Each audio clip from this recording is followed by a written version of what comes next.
What's up, guys? Welcome back to the Team Solemn Circus live video. On the left side here, we have Blue Eyes going up against Memento on the right side. This is going to be a deck that I'm playing around, with. I am enjoying it quite a bit. The ban list has dropped. I'm hopping on from Branded, Memento, Unchained Fiendsmith, as well as some other stuff that you guys want to see on the channel, like, Christian, Sprite as well. We're going to be going first in game one. Memento winning the die roll here is going to be absolutely huge. The combo is very long, so we do see, Memento Tachino going to be activated effect. It also did just win a YCS, so people are actually knowing the cards a little bit well. We do see them playing correctly, Veiling, or imperming, I should say, this copy of Tachino. Then we do chain the Bone Party. They do Ash that there, so having the double hand trap is going to be absolutely huge for this, making it so that we just do not resolve. This is going to be the Fiendsmith version of the variation of the deck, so we are going to be playing some different cards, we're not having like the droplets and stuff like that. And this is going to be the deck profile that I was playing yesterday, so I'm playing some of the stuff as well, like the level 7 guy. I do prefer that one myself. I think I'll eventually cut it, but we're going to be normal summoning out the copy of Mace, and then we're activate the effect. They do chain a Veiler here, so they're going to be a third hand trap, and then we just decided to link away into Moons. This is one of the cards I like to play in the deck, which is why I like the Fiendsmith variant in the deck before the copy of like the Goblin stuff. And I do agree that he's playing the Goblin stuff correctly. Prior to seeing like his heavier Goblin list, there were a lot of people who were just playing like triple copies of Breakout. I thought that was just absolutely horrible. Because all this is summon of Goblin. Sometimes you just have Goblin in the hand already. But like the way he was playing the Terratop, he was playing Tacky Tomborg, he was also playing like the Doug Charger, a second Goblin, and then Grand Entrance, as well as a Breakout. So having like so many different variations of getting the deck. No, obviously it was really good against like Ryziel or like Caesar end boards, but like I honestly just didn't love just having like triple breakouts, which I'm so glad he wasn't playing, because I was like, I can't do this.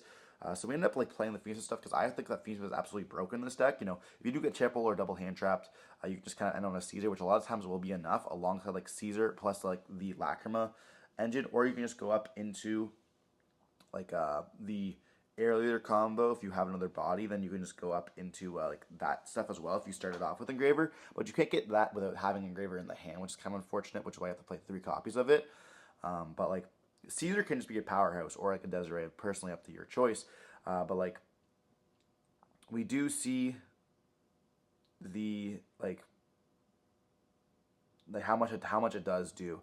We do go for Lacrima, and they do Ash that Requiem there, which is kind of unfortunate. But they are down like 2 cards now, so we see that they have the ability of True Light, and we have Caesar on the field, which is going to be kind of hard to kind of like play through all this. Like, they've used so many hand traps so far. Like Sage alongside True Light is going to be pretty rough for them, especially like when they want a special summon with their combo. They're not going to be able to have that like Spirit Dragon end being made. The Synchro one, of course. But we're now going to go up into Mausoleum Searcher, Spirit, and then we can activate the Spirit, Mausoleum here, targeting the Spirit to then dump from the deck. But like that moment the Spirit activates, we're going to be just destroying it with the Caesar, which is unfortunate. And they have the ability to go for True Light as well, but like that's going to be super a simple negate. So they have like the card in hand has to do something essentially to kind of like break this. And spoiler, it does not. So that's what's really cool about the Fiendsmith cards. Obviously, Blue Eyes is like a little bit more of a like slower deck as well, but having triple hand traps is very good against this deck. It's actually 4 hand traps here, and then we still like follow up as well. Be able to link away, and having that Engraver in the graveyard if we end up going for like the Requiem and stuff like that is pretty powerful. But like we didn't use any hand traps. All we use is engine pieces so far, which is very nice. But True Light will set now, setting the Wishes, and they will be discarding the last card in the hand, tempting to draw 2 cards here. But we have not used any hand traps. They're going to go into that Veiler, and we do Ash this here, so they're down to essentially just absolutely nothing, just passing on it and seeing what we can stop. Now we have the Caesar, which is able to negate the True Light, and they do have a Blue Eyes in the graveyard here. But like we have Engraver, we're able to put back out and then go up in the Requiem, then go over to Lacrima, Lacrima can do the Engraver, and then here it's like, what else do we need? We have now access to 2 Engravers in the graveyard. We can go fully for that Air Leader combo and giving us access to that Goblin without having to use any of the Goblin card, which is kind of crazy as well. So we do now go for the sequence, which is going to now remove that Caesar on the field, letting that True Light have a kind of chance to summon itself out. But the secret to this is that once we get the Memento engine kind of rolling, which all we need is 1 Goblin to resolve, we actually have an OTK through any monster on the field, because they can just attack directly with that Chiron, which is kind of nuts. So we do see them go up into this, and like at this point, it's like, okay, well, I know you have nothing. Like the game's essentially over. I just go play through the combo here. So now go up into the Aerial Eater, returning the copy of Lacrima alongside the copy of the Requiem. And what's important is that we do play correctly. Like, you know, we are rusty. We haven't played Memento in a very long time, so like there is a chance that like we do just misplay. So we now go for Aerial Eater, dump the Goblin. Then we go for Banishing Double Engraver, summoning out the Aerial Eater. And that's going to be summon out the copy of Goblin. Now we go Goblin Effect, dumping the copy of the Tachnu Akiron, I should say, not Tachnu Shigu, as well as the Gatic. Gatic will summon itself out, adding back the copy of Mace. And then we can use a Sleepy in our hand that was just we did not use earlier because we never got to destroy a card during the first turn. So now we go up into the Twin Dragon. Twin Dragon can destroy the copy of Sleep. What's also important to note is that letting them play with their combo, especially when game's going to be so close, is you actually get to see what skill they kind of are. Obviously, you know if they're a good player and they know what they're doing, or you know the deck. Like if it's basic Ryzeal combos, you don't need to just let them play it out. But like when it's a technical deck like Memento, sometimes it is good to sometimes see if they actually do like mess up or how fast they can go with the lines. Like we know what they have. There's something that we really can do.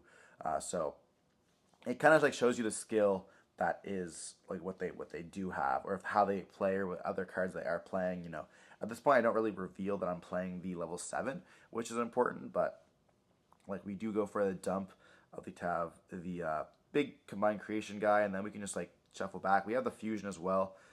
Like fusion can return, summon out the guys. It doesn't really make a difference.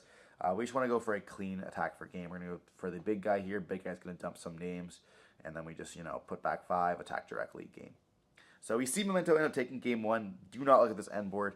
It's like, what are you doing? We've also we're just showing like banishing the guy to put that back. You know, they don't know the cards, which is important.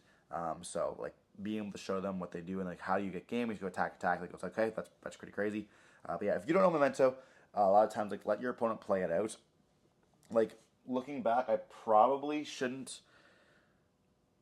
show off all the stuff, but like if they don't know if we have a field spell, they don't know we have a field spell. But I honestly, it's a locals. It doesn't really make a difference. You know, I honestly think that you should just play correctly at all times for good practice. You know, there's no reason to just not dump cards or like not tell what people the card does. So like I think that's just kind of important. But diving into game 2, we are going to be going first on the Blue Eyes side here, hoping to make a better board. We're gonna go now for the True Light. We're gonna be able to setting the copy of Wish. It's gonna start off pretty quickly. And then Wish is going to be able to send the copy of Imperm to the graveyard, getting rid of the hand trap here. Now, they did see that Imperm is not going to be the greatest against us, having multiple ways to dodge it. It's just going to be very nice. But now we go for a Sage off that Wishes alongside either the Trap or Roar. So in this case, going for the Roar. So most likely not having access to the Trap is going to be popping numerous cards during this combo. Unless we have hard opened it here, but we still have the Sage. We can search for the Veiler, which is going to be replacing the Imperm almost immediately. And also having the ability to reset the Imperm, with a Tyrant Dragon, perhaps during the follow-up turn as well. So we do see the Trap end up being searched instead here. Pretty good card, but yeah, we don't really need access to Roar with this because we can just normal summon out and Sage, and then we can just get into the Majesty combo. Which I just say like it's the Mausoleum combo here. We're going to search for the Veiler, which is going to be a nice hand trap because we already have the trap, True Light in this case, already live here. And then we can just go up into the link search for Mausoleum, dump, get that. We all know how this card combo kind of works. It's like the 1-card combo, which requires a discard off Wishes, but whatever. We do see now up we go into the Spirit, then we search for the Field Spell. Field Spell is going to target dumping the Blue Eyes. We all know how this one goes. We're going to activate the effect, summon with the Blue Eyes. Blue Eyes can then let the Majesty summon herself out because she sees the Blue Eyes being summoned. And then we go up into a Spirit Dragon here. So we have a Synchro, we do set 2 cards, and then we pass turn. So potentially having the Imperm, a Trap, alongside a Veiler in the hand, that's pretty good. Also being able to negate graveyard effects, which can come up. Gatic does trigger in the graveyard, which is pretty nice, as well as like the Fusion and stuff like that, which is pretty cool. And we can't summon more than 2 times at once, which I don't believe we do in this variation of the deck, but it is also like a pretty good, walking stuff. No Pendulum summons, and then like no double summon there, like no Gamma, but we're going to be seeing Tachidousigo summon herself out here, and then we're going to be seeing that be met with the Imperm. We do chain the Bone Party once again, and yeah, honestly, I feel like I would just pop it, not even let it resolve, but we do see Ash on that there, and then we now go for attach a normal summon out of the Sleepy, and then they do end up negating that with the Veiler that we had in the hand, and then we now go up for a Moon here in this case. So like once again we are going up into that Fiendsmith combo line, but they are thinking like if I just pop this here, I'm going to not give them access to the Fiendsmith unless I have an Engraver. Now we did have an Engraver, now but if they didn't stop this, we'd have gone for Requiem, which would give us access to Print Test, and then Print Test would give us an additional draw. So we kind of are forced on a very low budget Fiendsmith combo here. So we have a lot that we can do. We can just gate the copy of Lurie, which is the important part here. And then like now we have absolutely nothing. So if they would have been smart, they would have tagged out the Spirit into the Ultimate Spirit at this point. So that if we have a card in the hand that it's going to kind of like resolve this stuff, they can just negate it. Like, the first card that we activate. But if they choose us to not. So we go for Engraver, summoning yourself out. And then at this point we can just go for a Typhon. And now we have to take 2 cards in the hand, which is very important. So like I personally would have gone for the Ultimate Spirit at this point, but that's ultimately just me. So like we are now going up into Requiem, Lacrima, Dump. You want to get your cards in rotation at this point because we are running on like the lower stuff. They go, what is the card that it can dump? Like the Trap card. I don't exactly know what this one does. I said, okay, I'll just show it to you. It does not make a difference. It's not going to change anything they do. Like they know we're playing it, so why not just show it? It doesn't really make a difference here. They go now into the Ultimate Spirit, and we do send that to the graveyard.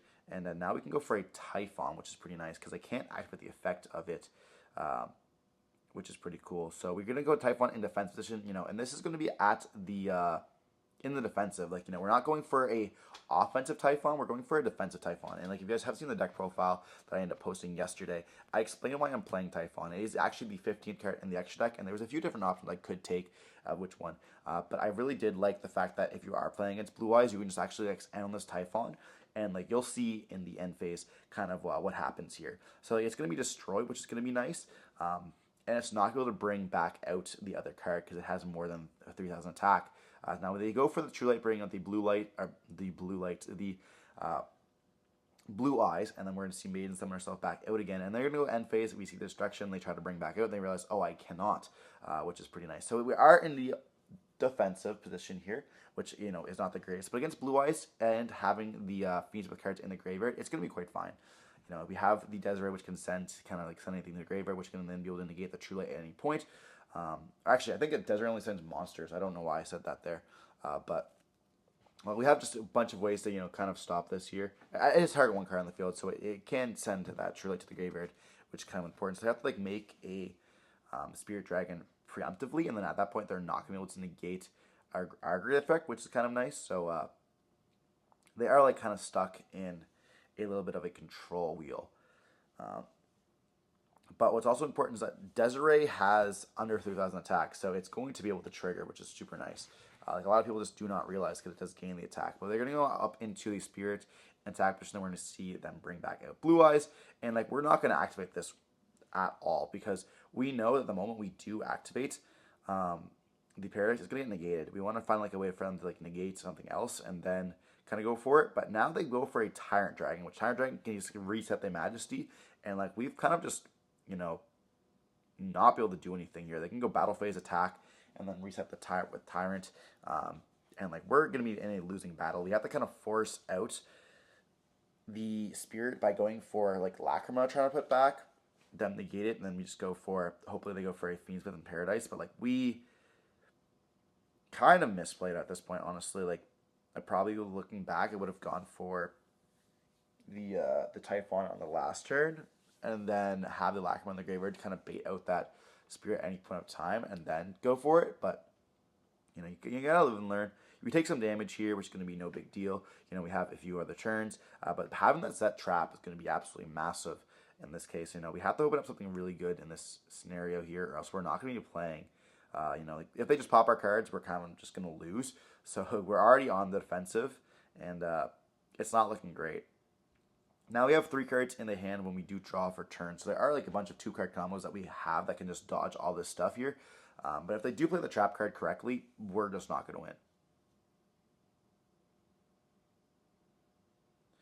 So they are kind of thinking here if they want to like commit something else. I honestly would leave the Tyrant Dragon on the field myself. It's unaffected by trap cards, so if we do find a way to pop the the True Light, it's not going to send to the graveyard, which is important, but they did kind of see the last game what's the power that we have, being able to attack directly, which is kind of rough. But we're in also the Anguish, which is going to be a really good card, and they do have the Veiler for it here. So having the third hand trap to kind of stop us. Now we do go for, and they have the Druid Swarm as well. Yeah, we scoop it up there, and there was no winning that one. Druid Swarm on a Gatic, as well as having the pop, but it's just been crazy. As well as like having the Spirit to negate anything else that won't activate, like the Engraver in the graveyard, is just absolutely nuts, or vice versa. But we do see the Blue Eyes end up taking it there.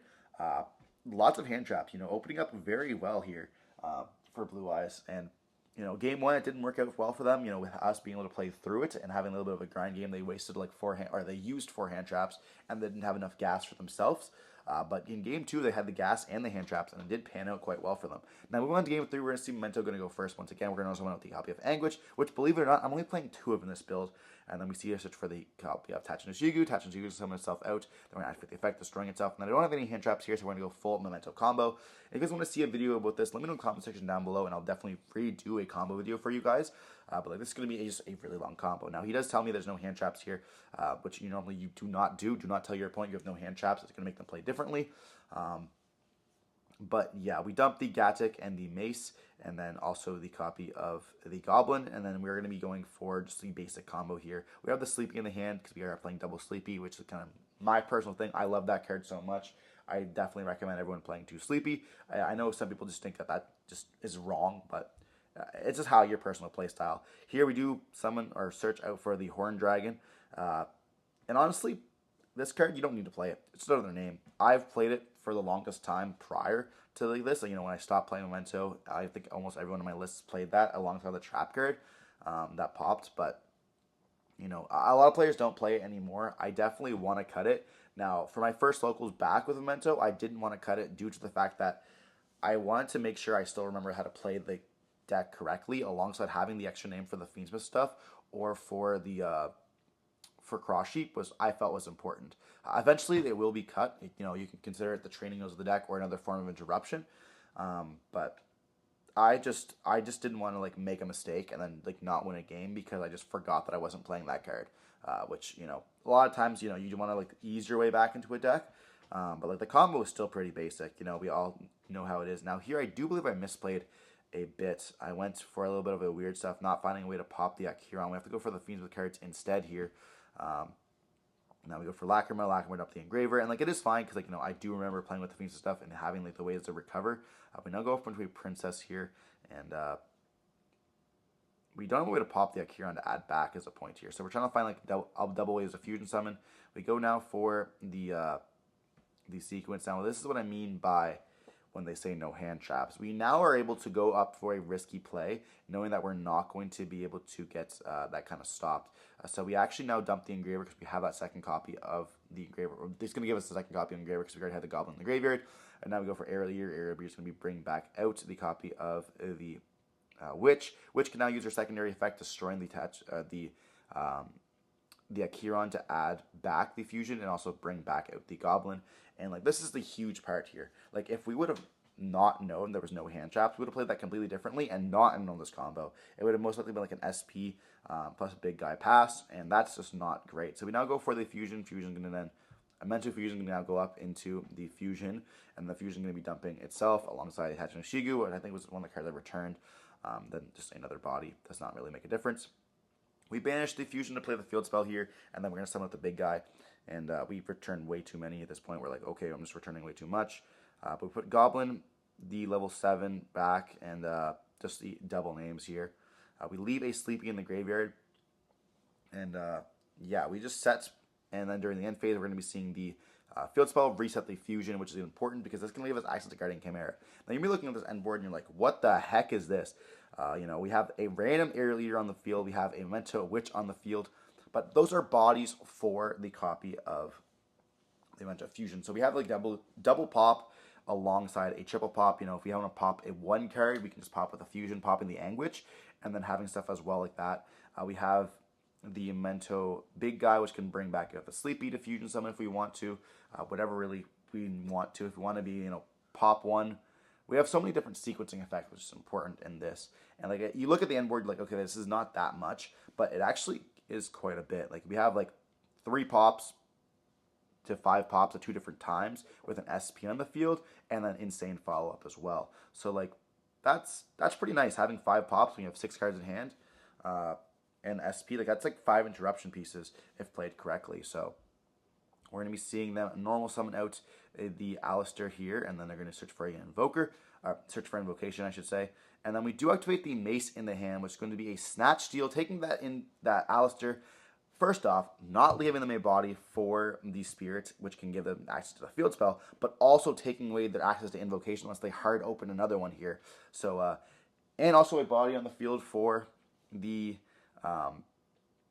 for our copy of Guardian Chimera. And then they do activate the Maiden, and we have a Call by the Grave for it there, subsequently wiping that off completely. And they just scoop it up, realizing the game's going to be lost. I mean, the Call by the Grave is definitely rough, and having the Mace in the hand, it will do it for you. But yeah, we see Memento end up taking it in Game 3, even through a little bit of a fumbling of a play. Regardless, hope you watched the video. Let me know in the comment section down below if you guys want to see more content like this. Stay safe. Peace.